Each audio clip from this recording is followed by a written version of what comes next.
continue our study on the causes of depression and suicide. According to a Senate report, between 2007 and 2017, drug-related deaths increased by 108% adults between the ages of 18 and 34, while alcohol-related deaths increased by 69%, and suicides increased by 35%. Now, this report was based on information given by the Centers for Disease Control and Prevention. Now, we looked at sin. We've looked at the effects of drugs and alcohol. Today, we're going to look at a fact that that there are higher levels of stress that are driving more Americans to take psychoactive drugs and substances, and even in some cases their own life.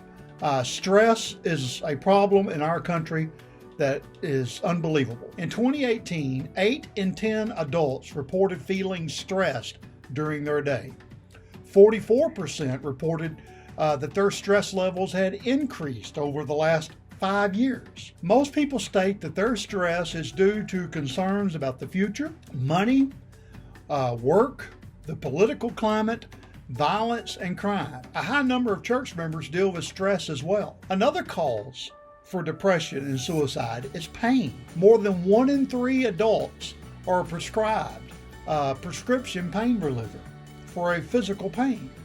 And this physical pain substantially increases the risk for suicide, not including the side effects of prolonged use of medicine. Yet another issue that causes depression and suicide is the fact that people are just not happy. They're just not happy. You know, we live in a time of unprecedented health care, luxury, and security. Something's missing. Study after study reveals this, and we still have to ask, why? Let's take a look at our own house. You know, the Lord's churches have often had difficulties dealing with mental illness, sometimes to the point of shaming those who suffer. They over-spiritualize the causes, and they just ignore it. You know, basically, we're just telling folks just to suck it up and do the best you can. But I think it would scare us.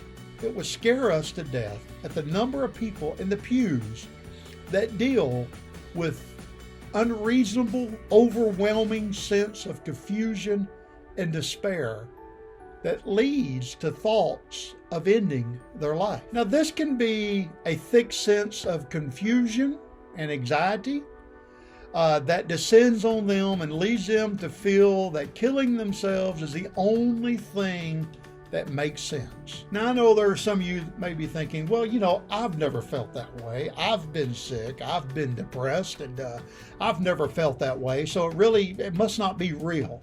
Well, good for you. You know, maybe when your doctor tells you you have cancer, you can just tell him that, you know, you've never experienced that before yourself, so you don't think that it's real. You know, the Bible tells us that we have a spiritual enemy.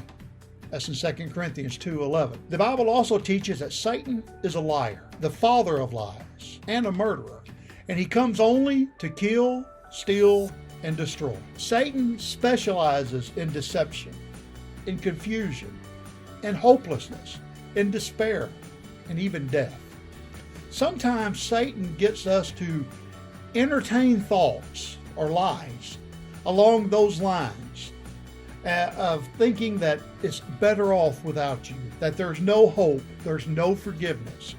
And often, if we think about these things often enough, over a long enough period of time, we begin to believe it and act on it. If a person is hurt, sad, confused, or fed the lies of the world over and over and over, Satan can use that. Whatever a person is going through, they face typical lies like this. My family would be better off without me. No one would miss me. No one really cares about me anyway. I'm all alone in this. Or they may be saying to themselves, I can't face this pain anymore. It's just too hard. And if they think that often enough, they believe it and they act on it. Now, we live in a culture of death. From abortion to drug and alcohol abuse to the promotion of alternative lifestyles that is destroying a society and people, and it just putting us deeper and deeper in the pit. It's time we step up, church. It's time we step up and say enough.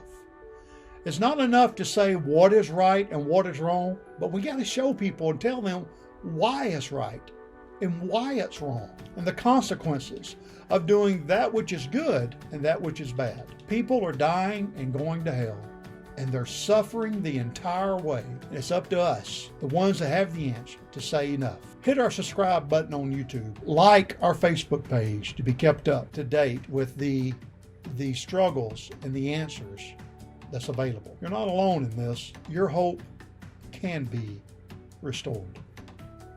Hang in there.